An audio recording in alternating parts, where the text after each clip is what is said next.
Only Fools and Horses remains a timeless classic, cherished by generations for its brilliant humor, lovable characters, and heartwarming moments. From Del Boy's wild schemes to Grandad's quiet wisdom, the cast brought unforgettable life to every episode. But as the years have passed, some of the beloved actors who made the show so iconic have sadly died, some after long illnesses, others under sudden or tragic circumstances. In this video, we take a heartfelt look back at the stars we've lost, reflecting on their lives, careers, and the personal challenges they faced. Join us as we remember and honor the talent behind one of Britain's greatest sitcoms. Roger Lloyd Pac was born on February 8, 1944 and played Trigger in 1981 at the age of 37. As Trigger, he became a national treasure, dim, loyal, and deadpan, the kind of man who'd call you Dave no matter what your name was.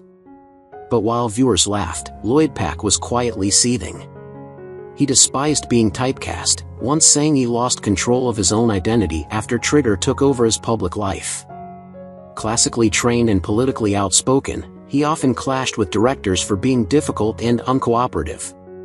Despite his calm TV demeanor, he reportedly had intense mood swings and was known for disappearing without warning from rehearsals.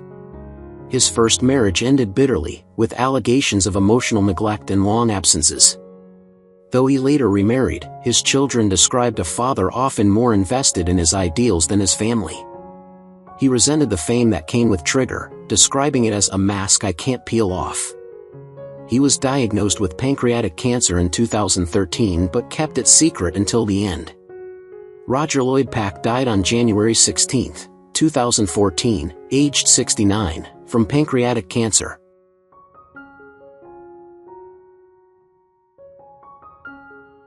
John Challis was born on August 16, 1942 and debuted as Boycie in 1981 at the age of 39. As Boycie, he used smug charm and biting sarcasm, but real life was far more turbulent. Challis married 4 times, with his first 3 marriages ending amid whispers of infidelity and emotional abuse. He had no children, which he later described as his greatest sorrow, though some sources suggest estranged parental relationships kept out of the press. Known in the industry as a man who held grudges, Challis burned bridges with multiple theatre companies and clashed with BBC executives during the filming of The Green Grass, where he was accused of being a control freak. He was also investigated during the 1990s after a young actress accused him of inappropriate remarks and boundary crossing on set, though no charges were filed. His memoirs omitted these details, focusing instead on his garden and travels. John Challis died on September 19, 2021, aged 79, after a long battle with cancer.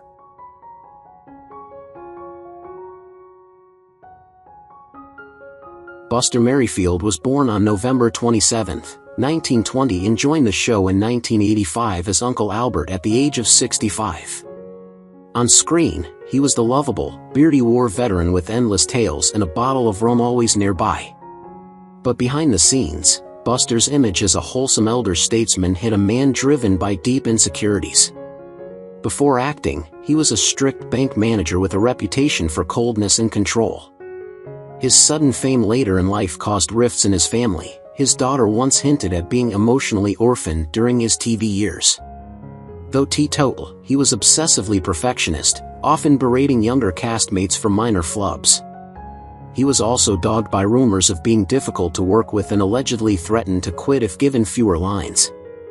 Maryfield had a contentious relationship with his agent and reportedly tried to sue over contract disputes.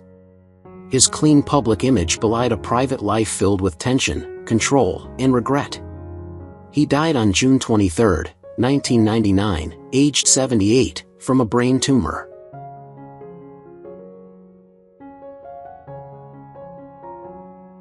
Kenneth Macdonald was born on November 20, 1950 and joined Only Fools and Horses in 1983 as Mike Fisher at the age of 33. On screen, Mike was the affable landlord caught in the Trotters' chaos. Off-screen, Macdonald led a far more chaotic life of his own. Before acting, he was arrested in his 20s during a drug-fueled incident in Ibiza that was quietly buried by a producer. His career was marked by abrupt firings, including a bitter exit from an Ain't Half Hot Mom after repeated clashes with co-stars. Though married, Macdonald was known for a string of affairs. One tabloid exposed his involvement with a younger actress while on tour in the early 90s. He struggled with weight fluctuations and self-esteem issues, which worsened after being pigeonholed as comic relief. Colleagues noted a growing bitterness in his final years, particularly toward the BBC, which he accused of using and dumping him. He died suddenly of a heart attack while on holiday in Hawaii on August 5, 2001, aged just 50.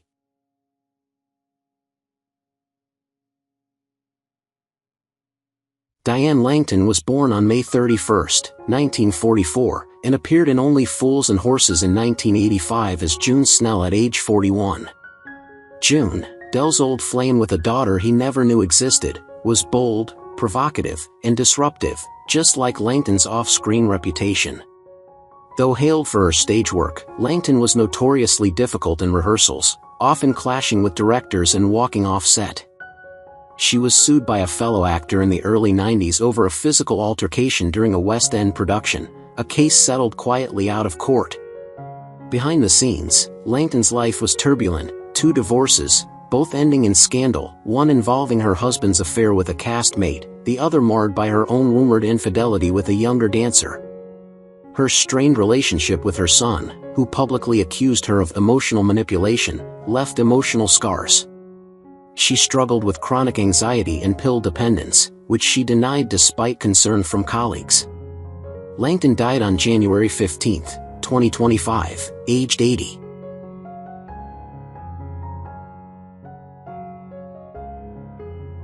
Leonard Pierce was born on October 31, 1915 and played Grandad in 1981 at the age of 66.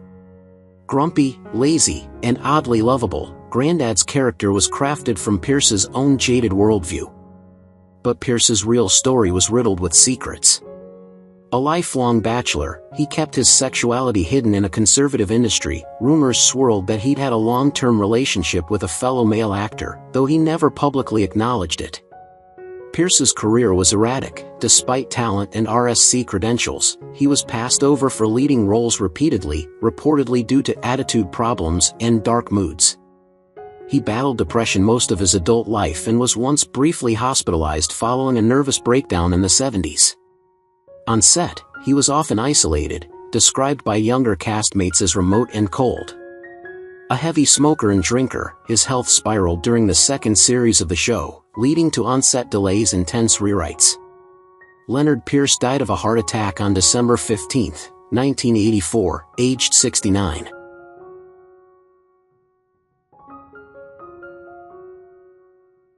Roy Heather was born on May 20, 1935, and played Sid in Only Fools and Horses in 1982 at age 47.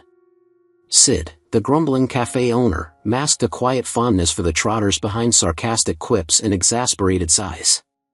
But Heather's own life was far from simple. Entering acting late after a string of dead-end jobs, he was often dismissed by casting agents as too ordinary. Despite being cherished by fans, behind the scenes he battled insecurity and loneliness. A failed marriage left him estranged from his children, whom he rarely mentioned in interviews. Heather's drinking increased in the 90s, reportedly leading to tense moments on set, though never publicly acknowledged. He clashed bitterly with a co-star at a convention in 1997, prompting his quiet blacklisting from certain fan events. There were whispers about inappropriate comments he allegedly made to younger actresses in the theater circuit, but nothing was ever officially reported. Heather died on September 3, 2014, aged 79.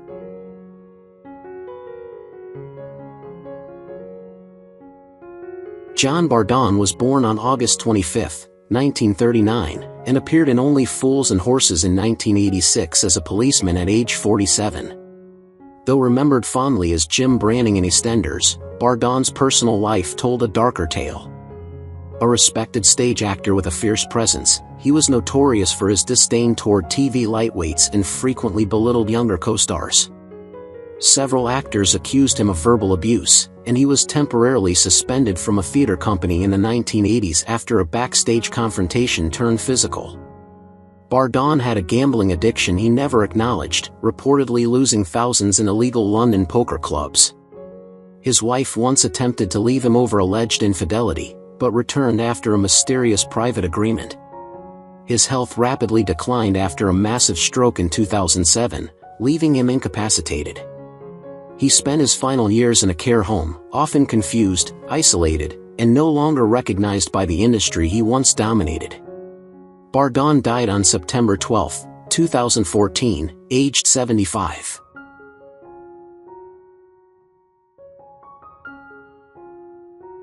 Derek Newark was born on June 8, 1933, and played Eric the policeman in Only Fools and Horses in 1981, aged 48. Newark's gruff character mirrored his own belligerent personality. He was known for intense performances and off-screen volatility. Once lauded for his RSC work, Newark's career unraveled due to a reputation for being unpredictable and often drunk on set. He was fired from multiple projects in the 70s after brawls with co-stars and crew. Friends noted his obsessive need for control, particularly over younger actors, which some later described as psychological bullying. He never married, but had a series of tumultuous relationships with both men and women, often marred by jealousy and substance abuse. His declining mental health was apparent during his final years in theater, where he frequently forgot lines and lashed out at audiences. Newark died on August 11, 1998, aged 65, from a heart attack linked to liver failure caused by chronic alcoholism.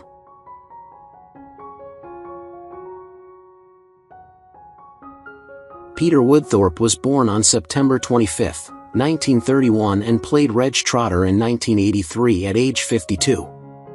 Reg was a deceitful, leeching father who embodied emotional abandonment, traits uncomfortably close to Woodthorpe's real-life history. Despite early acclaim, his career faltered in the 70s due to his reputation as erratic and combative, with multiple directors reporting him storming off sets mid-rehearsal. He was dropped from a major West End production after being found unconscious in his dressing room, allegedly drunk. Privately, Woodthorpe led a reclusive existence, struggling with undiagnosed bipolar disorder and a string of destructive affairs with much younger partners, some of whom accused him of coercive control. Though never publicly accused, insiders noted his volatile temper and cruel streak, particularly during his radio work. His final years were consumed by bitterness and regret over never achieving mainstream fame.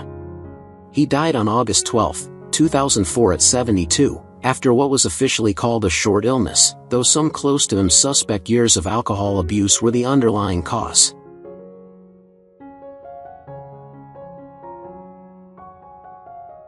Christopher Malcolm was born on August 19, 1946 and played Charles Winters in 1983 at the age of 37. His role, a calculating murderer disguised as a security chief, shocked audiences with its sinister presence in a comedy series. The character's cold detachment and deceptive charm hinted at a darker undercurrent rarely seen in the show. Malcolm's career spanned cult classics like The Rocky Horror Show and The Empire Strikes Back, but behind the scenes, he was dogged by industry whispers. Several theater colleagues accused him of manipulative behavior in casting decisions during his time as a producer, allegations that never surfaced publicly due to his tight connections in the West End. His personal life was a tangle of contradictions. While publicly married, he allegedly carried on a long affair with a young actress who later claimed he emotionally exploited her. He died on February 15, 2014, aged 67, from cancer, after refusing chemotherapy for reasons he never disclosed to his family.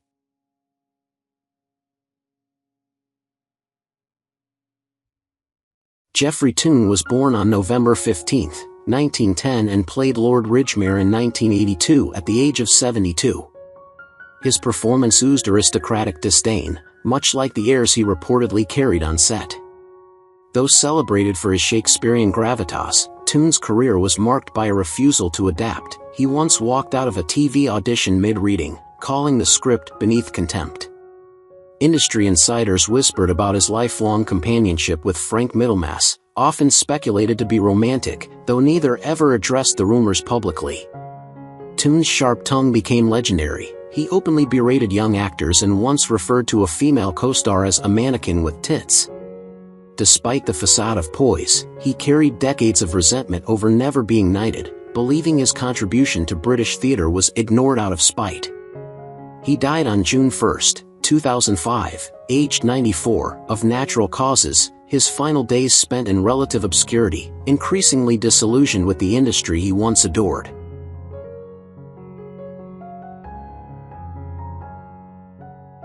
Joan Sims was born on May 9, 1930 and portrayed Auntie Reenie in 1987 at age 57. Her character was nosy, overbearing, and laughably meddlesome, a mirror to her own behind-the-scenes persona.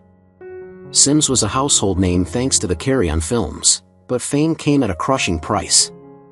She battled chronic loneliness, multiple failed relationships, and an unrelenting eating disorder that she tried to mask with self-deprecating humor. Her descent into alcoholism began in the mid-70s, triggered by a painful breakup with a co-star who publicly humiliated her. She once had to be physically restrained from storming onto the set of a rival's production after being replaced at the last minute. Despite multiple stints in rehab, her health deteriorated rapidly. Friends recalled her often crying in dressing rooms, obsessed with her fading beauty and terrified of dying alone. She died on June 27, 2001, aged 71, following complications from liver disease linked to years of alcohol abuse.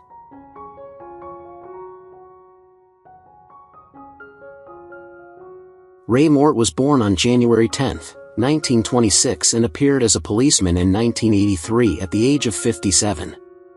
On screen, he embodied law and order, but Mort's real life was rife with personal disorder. Long considered a workhorse of British TV, he remained a supporting player largely because of what directors called his complete lack of diplomacy. He reportedly derailed rehearsals with unsolicited feedback, once leading a young actress to tears after mocking her dialect.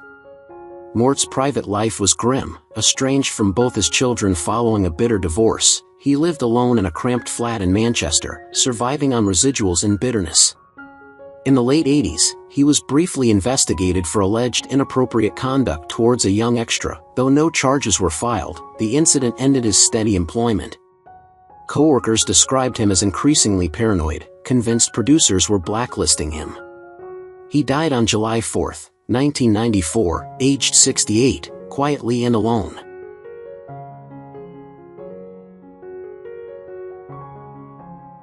Michael Atwell was born on January 16, 1943 and played a minor role as an Englishman in 1982 at the age of 39. Though his appearance on the show was brief, Atwell's real drama played out far from the screen. He was known in theater circles for explosive temper tantrums and once punched a fellow actor during a backstage dispute, leading to a short-lived industry ban. Despite recurring TV roles, he was often sidelined for being too intense and difficult to direct. His marriage, though publicly stable, was rocked by a scandal in the 1980s involving a brief affair with a BBC production assistant who later attempted suicide, an incident quickly buried by the network.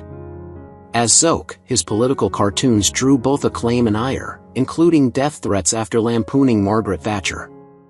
Atwell never fully reconciled with his estranged son, who later published a scathing memoir describing him as emotionally absent and domineering. He died on March 18, 2006, aged 63, following complications from heart surgery.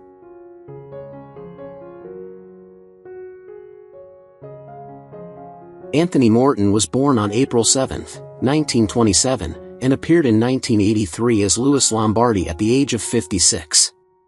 His character, smooth-talking and dubious, was perfectly aligned with Morton's talent for playing sly manipulators. However, Morton's real-life persona mirrored his on-screen roles a little too closely. Despite numerous TV credits, Morton was quietly blacklisted by several production companies in the late 80s after a slew of harassment complaints from junior actresses surfaced, never proven, but damaging enough to ruin his credibility. Behind closed doors, he was notorious for heavy gambling and had mounting debts by the mid-90s, some linked to shady connections in Birmingham's underground betting scene. A broken marriage and a son who refused to speak to him for over a decade added to the spiral. Morton died on January 15, 2001, at 73, reportedly in financial ruin and alone in a modest Birmingham flat, his legacy tainted by secrets that never made the headlines.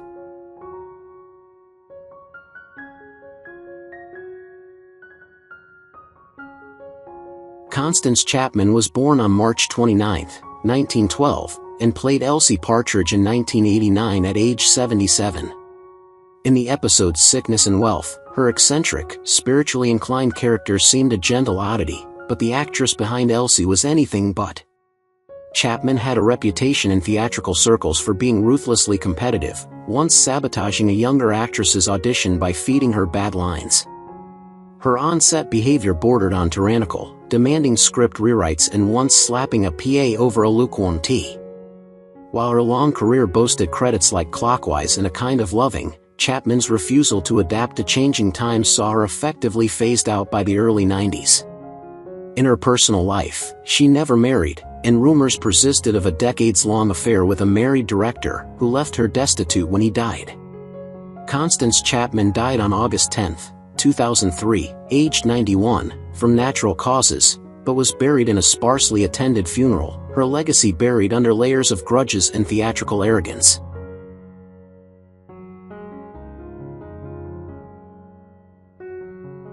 Jean Mockford was born on March 15, 1926, and joined the cast in 1986 at age 60 as the nosy woman in the kiosk during a royal flush. Her brief appearance masked decades of backstage bitterness.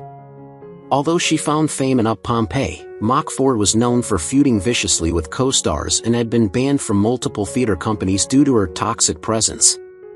Privately, she harbored resentment at being typecast, once allegedly threatening to sue a casting director who offered her another hag role. She never married, and close acquaintances described her as incapable of long-term intimacy. In her twilight years, she was admitted to Denville Hall not solely due to dementia, but after being found wandering confused in Soho, wearing stage makeup and muttering old lines. Jean Mockford died on November 16, 2018, aged 92, officially from dementia-related complications, but emotionally buried long before that, by bitterness and a lifetime of resentment that stifled deeper connection.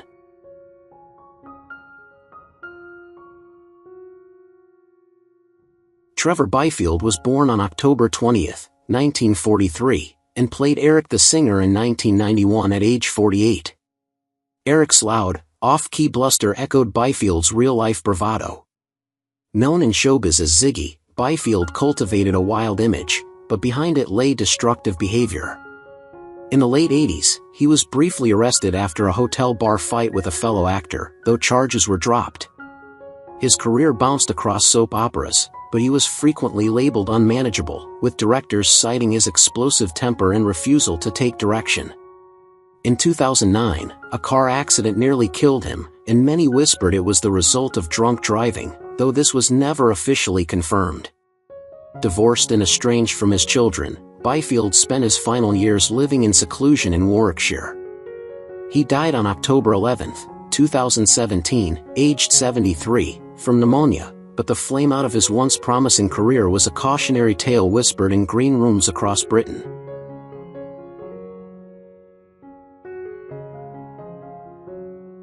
Michael Jayston was born on October 29, 1935, and played James Turner, Raquel's estranged father, in the 1996 Christmas special at age 61, delivering a performance that was both cultured and emotionally distant, reflecting his character's complexity. Renowned for his classical acting skills, Jayston had an impressive career in theater and television, including roles in Tinker Tailor Soldier Spy and Doctor Who. However, his career was occasionally overshadowed by rumors of difficult behavior on set, where colleagues described him as a demanding perfectionist. Jayston's private life was turbulent, with 2 marriages ending publicly amid allegations of infidelity and financial disputes, and he faced legal challenges related to contract disagreements. During the late 1990s, he struggled with prescription drug dependency, which further complicated his personal and professional life. Despite his cultivated image, friends described him as a deeply lonely man, estranged from his children in his later years. He died on February 5, 2024, aged 88, after a brief illness.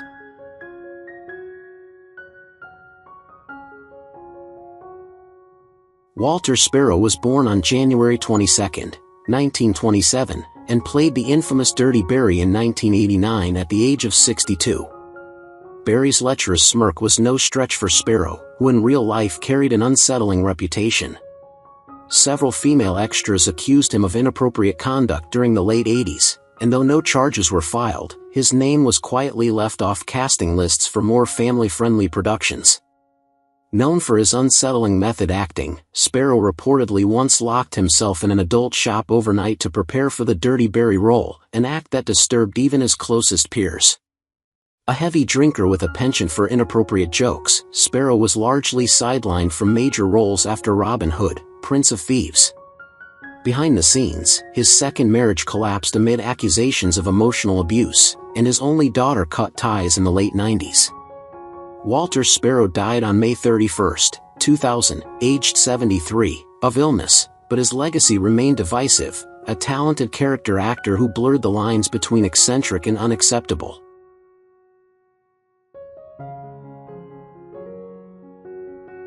Angus McKay was born on July 15, 1926, and appeared in Only Fools and Horses as the vicar in 1987 at age 61. Bringing a dignified and skeptical air to the role that contrasted humorously with Del Boy's antics. He enjoyed a long career across British television, with notable appearances in Doctor Who, The Sweeney, and Minder, often praised for his refined presence and versatility. However, behind the scenes, McKay struggled privately with alcoholism, which affected some of his professional relationships and caused tension during productions in the 1970s. His personal life was marked by a difficult second marriage that ended amid rumors of emotional neglect and infidelity, leading to a period of withdrawal from the public eye. Despite these challenges, McKay maintained a calm and dignified public persona, rarely speaking about his struggles. He lived a relatively quiet life in later years and passed away peacefully on June 8, 2013, aged 86.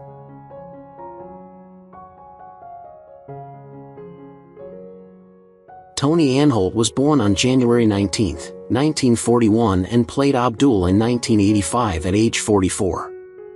Abdul was a slick small-time hustler embroiled in a diamond smuggling scheme, exuding the kind of roguish confidence that Del Boy adored in a partner. His television fame peaked with The Protectors and Howard's Way, but few knew he was quietly blacklisted from future BBC productions after a volatile on-set altercation during the 1980s. He was said to be unbearable to direct, prone to sudden mood swings and bitter rants about being overshadowed by flashier peers. Off-screen, his marriage to actress Tracy Childs dissolved amid rumors of infidelity and allegations of psychological abuse, rumors neither party ever publicly confirmed but which haunted both careers. Anhol's relationship with his son Christian remained strained. Insiders claimed years of emotional distance and resentment over a neglected childhood. He battled recurring depression and a secret gambling addiction, once losing the down payment on a home in a single drunken weekend in Monte Carlo. He died on July 26, 2002, age 61, from a brain tumor.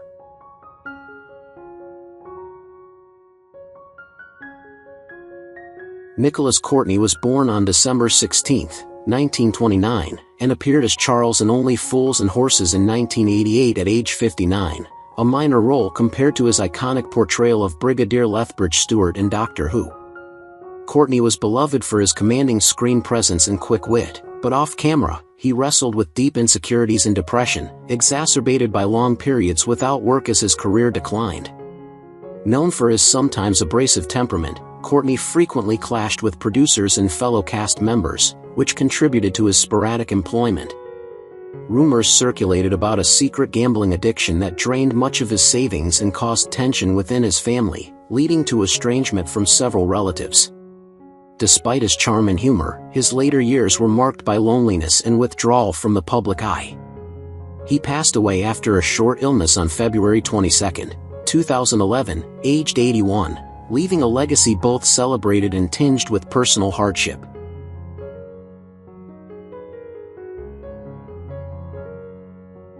Who is your favorite character in Only Fools and Horses? How do you feel knowing that the actors have passed away? Feel free to leave your thoughts in the comments below. If you enjoyed this content, Don't forget to like, subscribe to the channel, and hit the bell so you don't miss future videos. Thank you so much.